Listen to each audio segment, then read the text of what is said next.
Hello friends, मैंने अभी तक आपको ड्रॉप डाउन लिस्ट में दो तरीके से आइटम्स ऐड करना सिखाया। अपने इस ट्यूटोरियल में आपको थर्ड मेथड बताऊंगी। तो इसके लिए चलिए एक और ड्रॉप डाउन लिस्ट ले लेते हैं, थोड़ा सा स्पेस देके और इसकी आईडी चेंज करके प्रॉपर्टीज में जाएंगे और इसकी मैं आईडी चेंज कर देती हूँ। मान लीजिए कोर्स लिस्ट 1 कर दी मैंने आईडी। आप चाहें तो ड्रॉप डाउन लिस्ट में आइटम पेज के रन होने के टाइम पे भी ऐड कर सकते हैं। अब मैं कोड बिहाइंड फाइल खोलती हूँ अपनी। हमारे पास एक मेथड होता है पेज लोड मेथड, जो हमारे पेज के लोड होने के टाइम पे कॉल होता है। इस मेथड के अंदर मैं कोई भी इनिशियलाइजेशन का काम कर सकती हूँ। मान लीजिए मैं चाहती हूँ जब मेरा पेज लोड हो, मतलब कि रन हो, तो उस समय मेरे रन टाइम पे कुछ कंट्रोल्स बन जाए या कंट्रोल्स में कुछ वैल्यूज ऐड हो जाए। अगर मेरी ऐसी रिक्वायरमेंट है तो मैं ये सारा काम पेज लोड मेथड के अंदर करूंगी। यहाँ मैं चाहती हूँ जब मेरा पेज रन हो तो रन टाइम पे मेरी ड्रॉप डाउन लिस्ट में आइटम्स ऐड हो जाए। तो चलिए इसके लिए हम कोड लिखते हैं। मेरी ड्रॉप डाउन लिस्ट की आईडी थी कोर्स लिस्ट 1 डॉट, यहाँ हम प्रॉपर्टी यूज करेंगे आइटम्स। आइटम्स यूज होता है अपनी ड्रॉप डाउन लिस्ट में आइटम्स ऐड करने के लिए। आइटम्स ऐड लिया।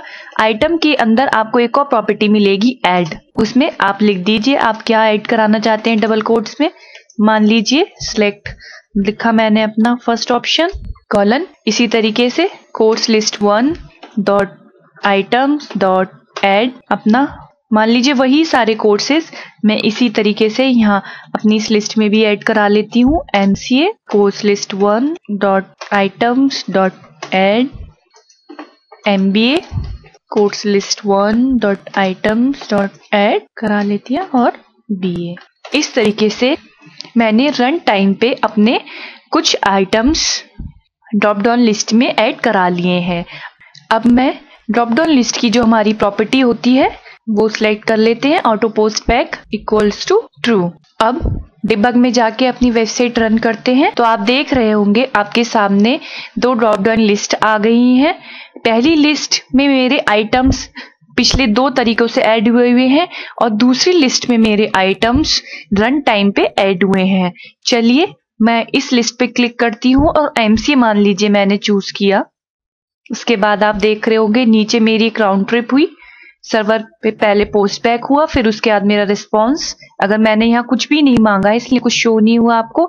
आप देख रहे होंगे अब मैं फिर से जब ड्रॉप डाउन लिस्ट देखूंगी तो ये वाले आइटम्स फिर से नीचे एक बार ऐड हो गए, वही पूरा सेट। ऐसा क्यों हो रहा है? मान लीजिए मैंने MBA पे किया, फिर से उसके बाद मेरा ऑटो पोस्ट बैक हुआ, एक लिस्ट ये थी, एक और थी, ये थी। मतलब बार बार मेरे ये आइटम्स मेरी लिस्ट में ऐड होते जा रहे हैं।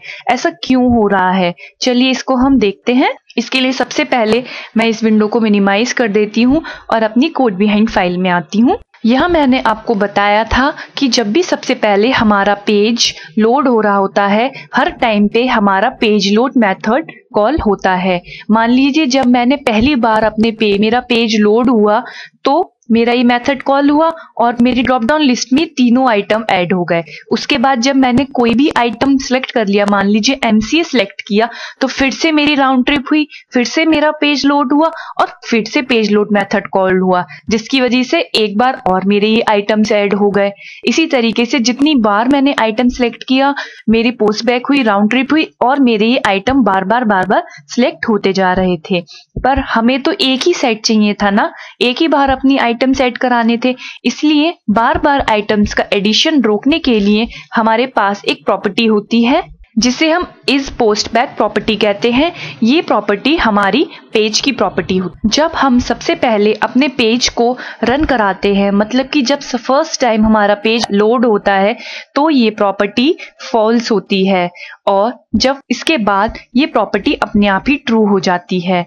मान लीजिए हम इफ कंडीशन के अंदर इस पोस्ट बैक प्रॉपर्टी को पहली बार मैंने आपको बताया फर्स्ट टाइम पे जब मेरा पेज लोड होगा तो ये फॉल्स होगी, इक्वल्स टू फॉल्स। मतलब जब ये पहली बार हम अपने पेज को लोड कर रहे हैं और ये फॉल्स है तो मेरे ये call statement set of statements काम करें। उसके बाद जब मेरा पहली बार ये पेज लोड हो गया, ये फॉल्स अपने आप ही ट्रू में कन्वर्ट हो जाता है। इसलिए मान लीजिए मैंने अपना फर्स्ट टाइम पेज एग्जीक्यूट किया तो मेरा पेज लोड होगा। इफ कंडीशन एग्जीक्यूट होगी, इसमें चेक होगा कि इस पोस्ट बैक प्रॉपर्टी मेरी ट्रू है या फॉल्स है।